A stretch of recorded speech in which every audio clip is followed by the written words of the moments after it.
Breaking news. మాజీ MP Gorantla మాధవ్ను పోలీసులు కాసేపట్లో కోర్టు ముందు హాజరుపరచనున్నారు. నిన్న గుంటూరు ఎస్పీ కార్యాలయంలో మాధవ్ బీభత్సం సృష్టించారు. వైఎస్ భారతిపై అసభ్యకర వ్యాఖ్యలు చేసిన చేబ్రోలు కిరణ్ పై పోలీసుల సమక్షంలో దాడికి యత్నించారు. చేబ్రోలు కిరణ్ ను పోలీసులు తీసుకువెళ్తున్న సమయంలో గోరంట్ల మాధవ్ తన అనుచరులతో కలిసి వాహనాన్ని అడ్డుకుని దాడికి యత్నించాడు. ఈ నేపథ్యంలో మాధవ్ ను గుంటూరు పోలీసులు అదుపులోకి తీసుకున్నారు. ఈ మేరకు నగరపాలెం స్టేషన్లో మాధవ్ పై కేసు నమోదైంది. దీనిపై మరిన్ని అప్డేట్స్ ని మా రిపోర్టర్ ప్రమోద్ ఫోన్ లో అందిస్తారు. ప్రమోద్, చెప్పండి. గోరంట్ల మాధవ్ ను పోలీసులు మరి కాసేపట్లో కోర్టు ముందు హాజరుపరచనున్నట్లు తెలుస్తోంది. పూర్తి అప్డేట్స్ ఏంటి? కోర్టు అతనికి ఎటువంటి శిక్ష విధించే అవకాశం ఉంది?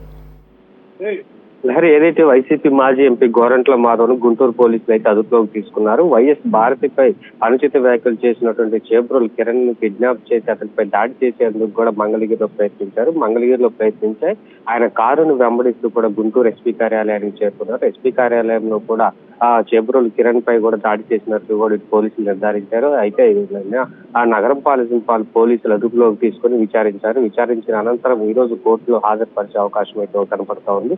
అయితే మరికొద్ది సేపట్లో కూడా గుంటూరు జిల్లా ఎస్పీ కార్యాలయంలో కూడా ప్రెస్ మీట్ అయితే నిర్వహిస్తున్నారు. అయితే గోరంట్ల మాధవ్ ని అరెస్ట్ చూపిస్తారా, లేదంటే కోర్టులో డైరెక్ట్ గా కోర్టుకి పంపిస్తారా అన్నది కూడా వేచి చూడాల్సింది. అయితే వైద్య పరీక్షలు కూడా చేసేందుకు కూడా ఇప్పటికే మొత్తం గుంటూరు ప్రభుత్వ ఆసుపత్రిని సిద్ధం చేశారు. గుంటూరు ప్రభుత్వ ఆసుపత్రిలో వైద్యులు